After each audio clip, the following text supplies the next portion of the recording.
Hello students, welcome to e-learning class. Today we will study moral science. So take out your books. Chapter number 3, page number 17. So we were on page number 17. Take out page number 17. और last class में हमने 2 तक पढ़ा था. आज हम यहाँ से कंटिन्यू करेंगे. तो हमने क्या पढ़ा था लास्ट क्लास में कि एक ओल्ड मर्चेंट था, एक बूढ़ा व्यापारी था, उसके पास बहुत पैसा था.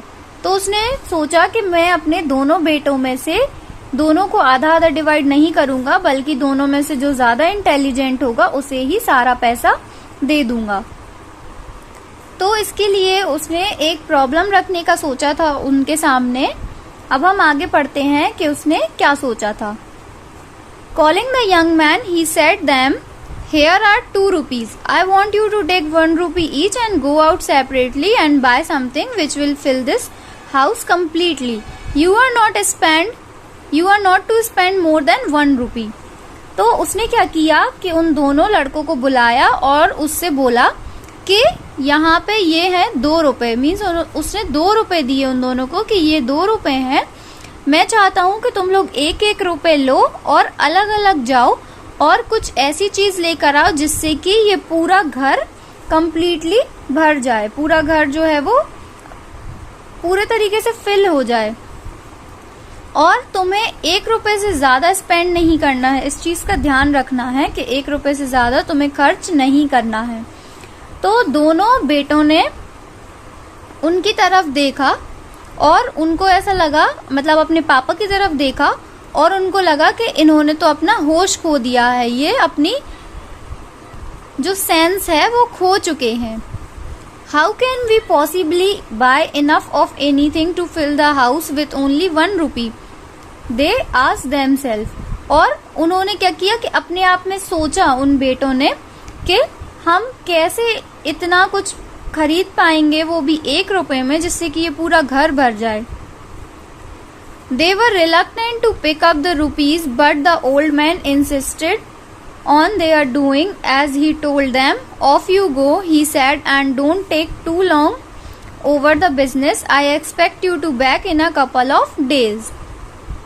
तो वो लोग क्या कर रहे थे, बहुत ज्यादा हिचकिचा रहे थे पैसे लेने में. लेकिन जो बूढ़ा व्यापारी था उसने बोला कि तुम लोग पैसे लो और जाओ, लेकिन एक बात का याद रखना कि ज्यादा टाइम मत लगाना व्यापार करने में. मैं चाहता हूँ कि तुम लोग कुछ दिनों में वापस आ जाओ. तो फिर वो क्या करते हैं, Each young man took up a rupee and went out. The first one wandered through the bazaar, but nothing could he find which would in any way serve his purpose. तो वो लोग क्या करते हैं, पैसे ले लेते हैं और बाहर निकल आते हैं.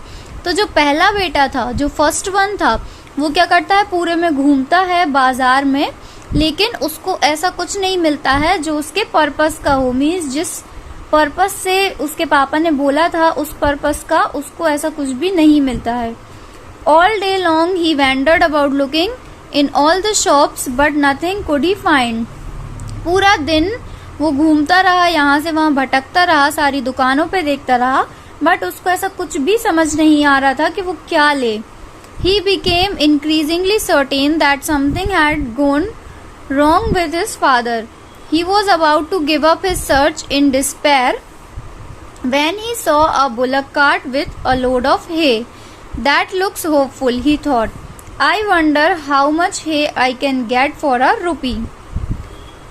तो क्या हुआ कि वो जब घूम रहा था उसको कुछ समझ में नहीं आ रहा था कि वो क्या ले.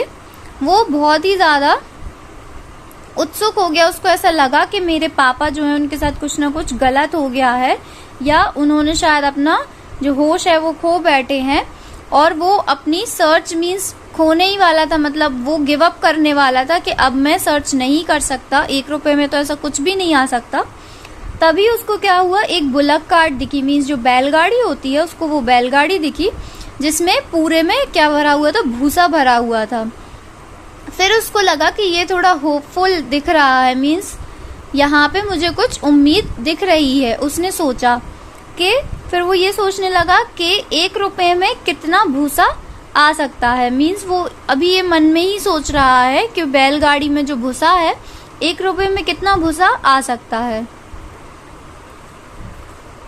He went up to the driver of the cart and inquired about the price of the hay. There was a good deal of haggling over the price, but in the end he was able to buy the load of hay for ₹1. This was in the days when a rupee would buy a great deal more than it buys now. तो वो फिर क्या करता है, driver के पास जाता है बैलगाड़ी के और उससे पूछता है, मीन्स एक टाइप से इंक्वायरी करता है कि प्राइस क्या है, मीन्स तुम्हारे ये जो भूसा है इसका प्राइस कितना है। और फिर वो क्या करता है, प्राइस वगैरह उससे पूछ के वो अच्छा खासा जो भूसा है वो ₹1 में खरीद लेता है। और ये उन टाइम की बात है जब ₹1 में अच्छा खासा सामान आ जाता था, मीन्स ग्रेट डील मिल जाती थी ₹1 में। अभी तो ₹1 में कुछ भी नहीं होता है, लेकिन उस टाइम जो था वो ₹1 मीन्स सफिशिएंट होता था कि उसमें अच्छा खासा भूसा जो है, लोड ऑफ हे मीन्स बहुत ज्यादा भूसा ₹1 में आ सकता था। तो फिर क्या करता है, so the young man led off the cart full of hay to his father's house. तो फिर वो जो बेटा था उसका, वो क्या करता है कि जो बैलगाड़ी थी भरी हुई भूसे की, वो अपने पापा के घर ले जाता है। और उसको बहुत ज्यादा होप रहती है, बहुत ज्यादा उम्मीद रहती है। वो घर के अंदर घुसता है और जो वो गाड़ी लेकर आया था भूसा की, वो सारी घर में बिखेर देता है। लेकिन जैसे ही सारी जो भूसा था वो घर में बिखेरता है, तो उसको ये समझ में आता है कि ये तो इनफ है ही नहीं, मतलब वो इतना भी इनफ नहीं था, इतना भी सफिशिएंट नहीं था कि उससे पूरा फ्लोर, जो पूरी जमीन है वो कवर हो सके। तो फिर उससे घर पूरा कैसे फिल होता। तो यहाँ हमने फर्स्ट वाले सन की स्टोरी पढ़ी कि उसने इतना किया अभी तक। अब जो सेकंड सन था वो क्या कर रहा था अपने ₹1 का, वो हम नेक्स्ट क्लास में पढ़ेंगे। अभी आपको होल हाउस तक रीड करना है, और यहाँ तक अगर आपको कुछ डाउट है स्टोरी में तो वो भी आप पूछ लीजिए। इसके आगे हम नेक्स्ट क्लास में कंटिन्यू करेंगे। Thank you for watching. Have a nice day.